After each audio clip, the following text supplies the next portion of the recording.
आज हम लोग प्रेमचंद की एक कहानी करेंगे जिसका शीर्षक है मुफ्त का यश। तो चलिए स्टार्ट करते हैं। उन दिनों संयोग से हाकिम जिला एक रसिक सज्जन थे। इतिहास और पुराने सिक्कों की खोज में उन्होंने अच्छी ख्याति प्राप्त कर ली थी। ईश्वर जाने दफ्तर के सूखे कामों से उन्हें ऐतिहासिक छानबीन के लिए कैसे समय मिल जाता था। वहां तो जब किसी अफसर से पूछिए तो वह यही कहता था, मारे काम के मरा जाता हूँ, सिर उठाने की फुर्सत नहीं मिलती। शायद शिकार और शेर भी उनका काम में शामिल है। उन सज्जन की कीर्तियां मैंने देखी थी और मन में उनका आदर करता था, लेकिन उनकी अप्सरी किसी प्रकार की घनिष्ठता में बाधक थी। मुझे ये संकोच था कि अगर मेरी ओर से पहल हुई तो लोग यही कहेंगे कि इसमें कोई स्वार्थ है, और मैं किसी दशा में भी ये इल्ज़ाम अपने सिर नहीं लेना चाहता।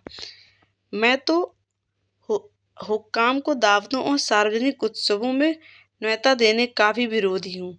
और जब कभी सुनता हूँ कि किसी अफसर को किसी आम जलसे का सभापति बनाया गया, या कोई स्कूल औषधालय या विधवाश्रम किसी गवर्नर के नाम से खोला गया, तो अपने बंधुओं की दास मनोवृत्ति पर घंटों अफसोस करता हूँ। मगर जब एक दिन हाकिम जिला ने खुद मेरे नाम एक रुक्का भेजा कि मैं आपसे मिलना चाहता हूँ, क्या आप मेरे बंगले पर आने का कष्ट स्वीकार करेंगे, तो मैं बड़े दुविधा में पड़ गया। क्या जवाब दूं? अपने दो एक मित्रों से सलाह ली। उन्होंने कहा, साफ लिख दीजिए, मुझे फुर्सत नहीं। वह हाकिम जिला होंगे तो अपने घर के होंगे, कोई सरकारी या जाप्तों का काम होगा तो आपका आना जाना अनिवार्य था, लेकिन निजी मुलाकात के लिए जाना आपकी शान के खिलाफ है। आखिर वे खुद आपके मकान पर क्यों नहीं आए? इससे क्या उनकी शान में बट्टा लग जाता था? इसलिए तो खुद नहीं आए कि वे हाकिम जिला हैं। इन अहमक हिंदुस्तानियों को कब ये समझ आएगी कि दफ्तर के बाहर वे भी वैसे ही साधारण मनुष्य हैं जैसे हम या आप। शायद ये लोग अपनी घरवालियों से भी अफसरी जताते होंगे। अपना पद उन्हें कभी नहीं भूलता। एक मित्र ने जो लतीफ़ों के चलते फिरते तिजोरी हैं, हिंदुस्तानी अफसरों के विषय में कई बड़ी मनोरंजन घटनाएं सुनाई।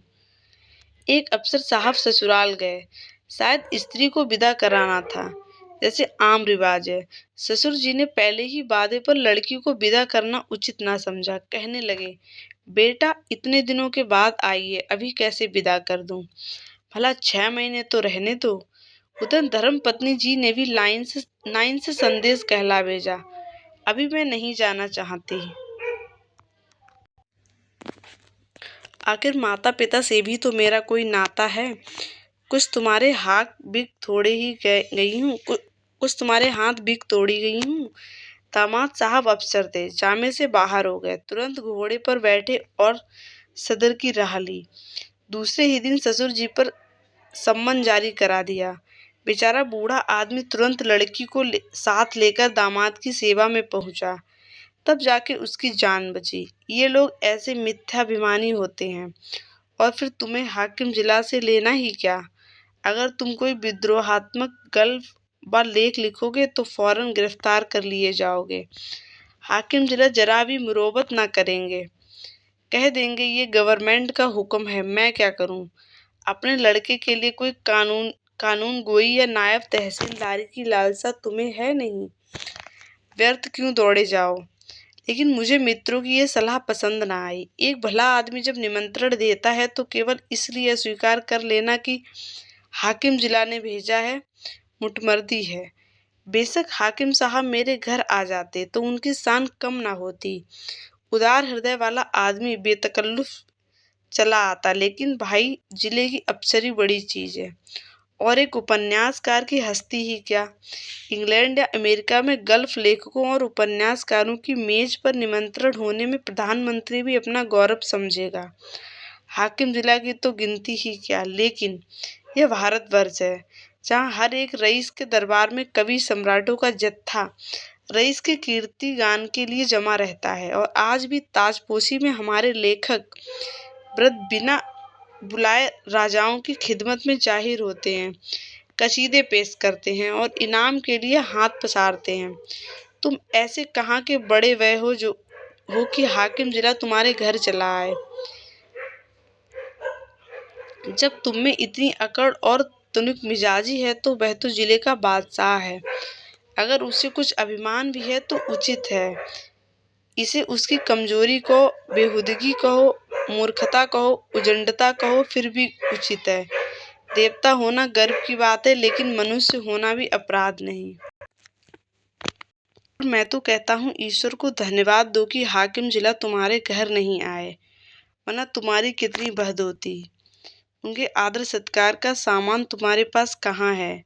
गद की ये कुर्सी भी तो नहीं। उन्हें क्या 3 टांगों वाले सिंहासन पर बैठाते या मटमैले जाजिम पर? 3 पैसे की 24 बीड़ियां पीकर दिल खुश कर लेते हो। है सामर्थ रुपए के 2 सिगार खरीदने की? तुम तो इतना भी नहीं जानते कि वह सिगार मिलता कहाँ है, उसका नाम क्या है।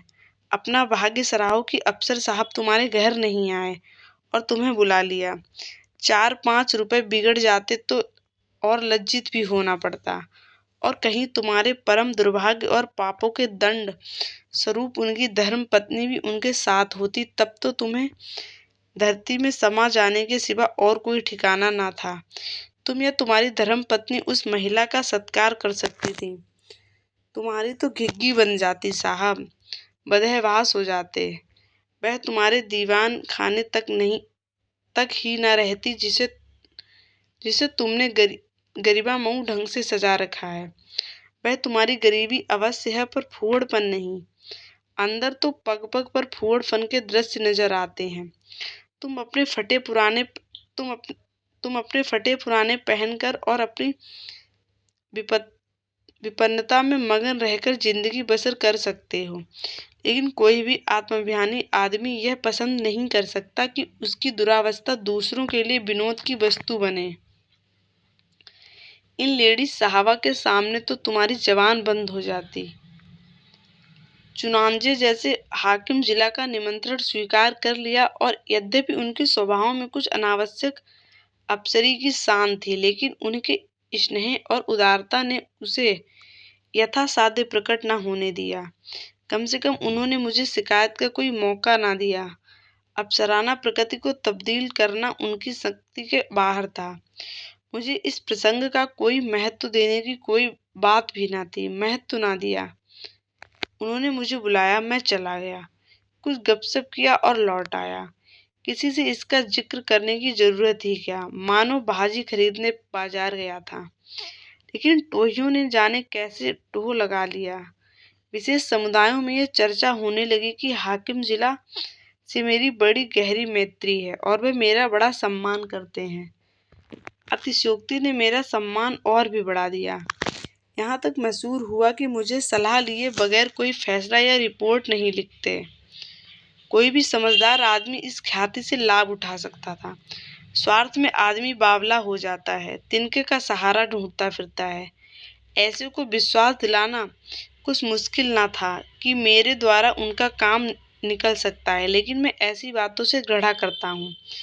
सैकड़ों व्यक्ति अपनी कथाएं लेकर मेरे पास आए। किसी के पास पुलिस ने बेजा जाति की थी, कोई इनकम टैक्स की सख्तियों से दुखी था, किसी की ये शिकायत थी कि दफ्तर में उसकी हक तलफी हो रही है और उसके पीछे के आदमियों को दनादन तरक्कियां मिल रही हैं।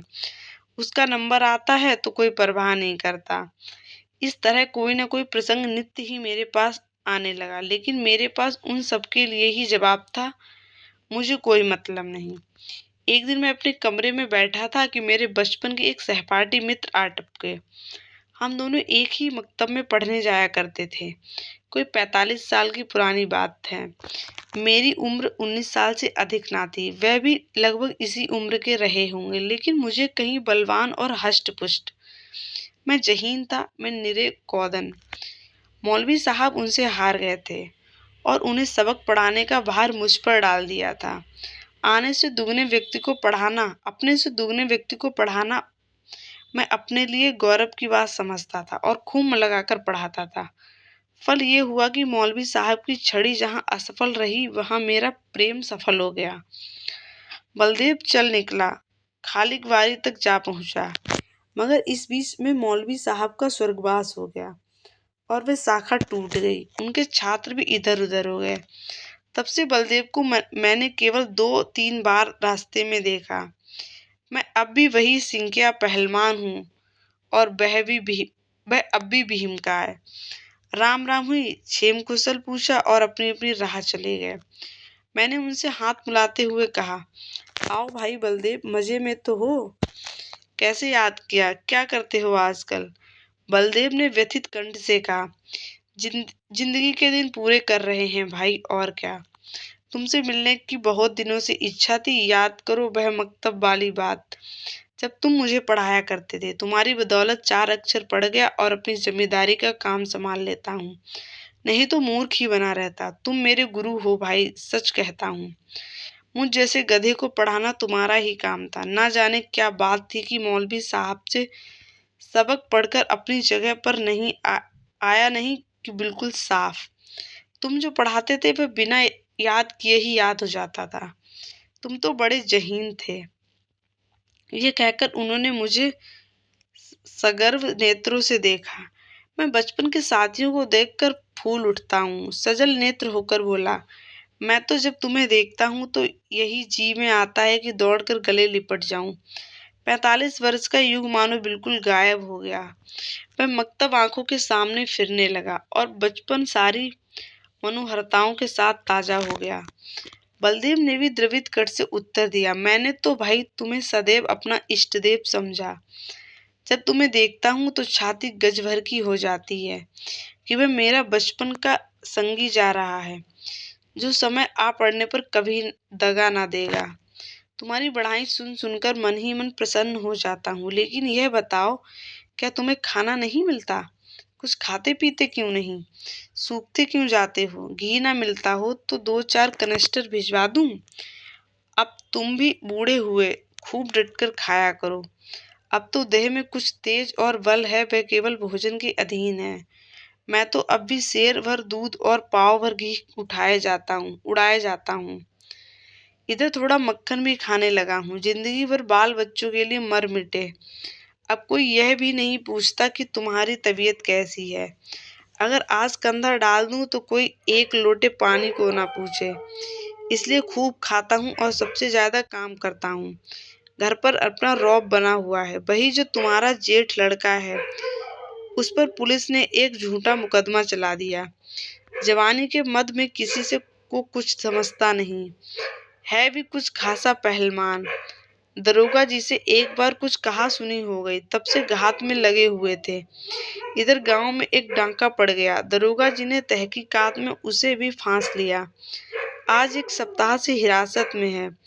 मुकदमा मोहम्मद खलील डिप्टी के इजलास में है और मोहम्मद खलील और दरोगा जी की दांत काटी रोटी है। अवश्य सजा हो जाएगी। अब तुम ही बचाओ तो उसकी जान बच सकती है, और कोई आशा नहीं। सजा तो होगी, वह होगी ही। इज्जत भी खाक में मिल जाएगी। तुम जाकर हाकिम जिला से इतना कह दो कि मुकदमा झूठा है। आप खुद चलकर तहकीकात कर लें। बस देखो भाई, बचपन के साथी हो, नहीं ना करना। जानता हूँ तुम इन मुआवलों में नहीं पड़ते, और तुम्हारे जैसा आदमी को पढ़ना भी नहीं चाहिए। तुम प्रजा की लड़ाई लड़ने वाले जीव हो, और तुम्हें सरकार के आदमियों से मेल जोल बढ़ाना उचित नहीं तो जनता की नजरों से गिर जाओगे। लेकिन यह घर का मामला है। इतना समझ लो कि मामला बिल्कुल झूठा ना होगा तो मैं कभी तुम्हारे पास ना आता। लड़के की माँ रो रो कर जान दिए डालती। बहू ने दाना पानी छोड़ रखा है। 7 दिन से घर में चूल्हा नहीं जला। मैं तो थोड़ा सा दूध पी लेता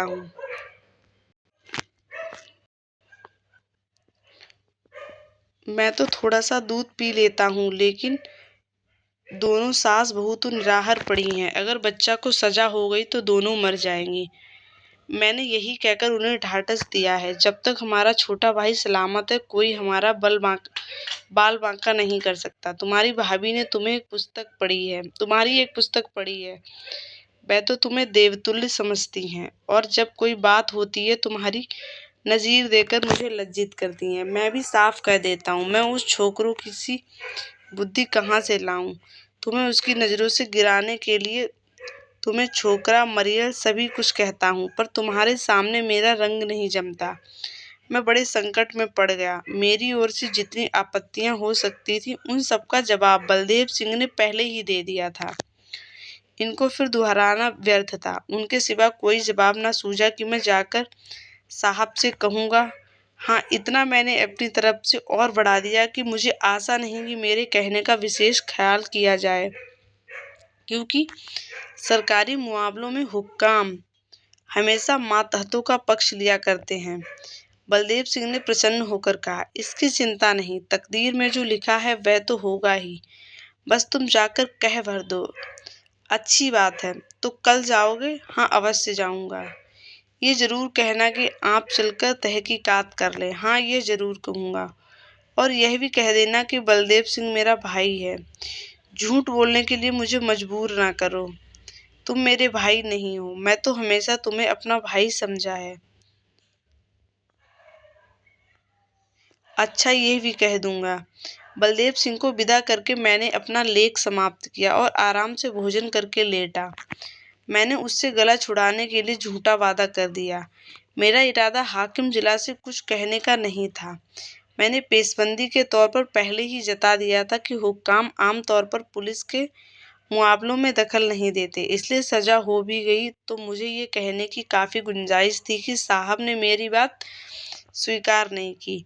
कई दिन गुजर गए, मैं इस वाक़ये को बिल्कुल भूल गया था। सहसा एक दिन बलदेव सिंह अपने पहलवान बेटे के साथ मेरे कमरे में दाखिल हुए। बेटे ने मेरे चरणों पर सिर रख दिया और अदब से एक किनारे खड़ा हो गया। बलदेव सिंह बोले, बिल्कुल बरी हो गया है भैया।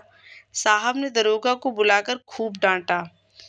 तुम भले आदमियों को सताते और बदनाम करते हो, अगर फिर ऐसा झूठा मुकदमा लाए तो बर्खास्त कर दिए जाओगे। दरोगा जी बहुत झेपे। मैंने उन्हें झुककर सलाम किया। बचा पर घड़ों पानी पड़ गया। यह तुम्हारी सिफारिश का चमत्कार है भाईजान। अगर तुमने मदद ना की होती तो हम तबाह हो गए होते। ये समझ लो कि तुमने 4 प्राणियों की जान बचा ली। मैं तुम्हारे पास बहुत डरते डरते आया हूँ। लोगों ने कहा था उसके पास नाहक चाहते हो। वह बड़ा बेमुरौवत आदमी है। उसकी जात से किसी का उपकार नहीं हो सकता। आदमी वह है जो दूसरों का हित करे। यह वह क्या आदमी जो किसी को कुछ सुने ही नहीं। लेकिन भाईजान, मैंने किसी की बात ना मानी। मेरे दिल में मेरा राम बैठा कह रहा था, तुम चाहे कितने ही रूखे और बेलाग हो, लेकिन मुझ पर अवश्य दया करोगे। यह कहकर बलदेव सिंह ने अपने बेटे को इशारा किया। वह बाहर गया और एक बड़ा सा गट्ठर उठा लाया, जिसमें भांति भांति की देहाती सौगातें बंधी हुई थी। हालांकि मैं बराबर कहे जाता था, तुम्हें ये चीजें नाहक लाए, इनकी क्या जरूरत थी, कितने गवार हो, आखिर तो ठहरो देहाती। मैंने कुछ नहीं कहा। मैं तो साहब के पास गया भी नहीं, लेकिन कौन सुनता। खोया, दही, मटर की फलियां, अमावट, ताजा गुड़, जाने क्या क्या आ गया। मैंने कहने को तो एक तरफ से कह दिया, मैं साहब के पास गया ही नहीं। जो कुछ हुआ खुद हुआ, मेरा कोई एहसान नहीं। लेकिन उसका मतलब यह निकला कि मैं केवल नम्रता से और सौगातों को लौटा देने का कोई बहाना ढूंढने के लिए ऐसा कह रहा हूँ। मुझे इतनी हिम्मत न हुई कि मैं इस बात का विश्वास दिलाता। इसका जो अर्थ निकाला गया, वही मैं चाहता था। मुक्त का एहसास छोड़ने को जी न चाहता था। अंत में जाकर मैंने जोर देकर कहा कि किसी से इस बात का जिक्र ना करना, नहीं तो मेरे पास फरियादों का मेला लग जाएगा। तो मैंने स्वीकार कर लिया कि मैंने सिफारिश की और जोरों से की। तो चलिए, ये कहानी समाप्त होती है।